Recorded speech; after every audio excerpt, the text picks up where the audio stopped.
ॐ महाकालेश्वराय नमः। ॐ ओंकारेश्वराय नमः। ॐ वैद्यनाथाय नमः। ॐ भीमशंकराय नमः। ॐ रामेश्वराय नमः। ॐ नागेश्वराय नमः। ॐ विश्वेश्वराय नमः। ॐ त्र्यंबकेश्वराय नमः। ॐ केदारेश्वराय नमः। ॐ भुस्मेश्वराय नमः।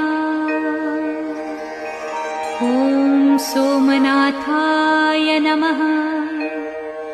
ॐ मल्लिकार्जुनाय नमः।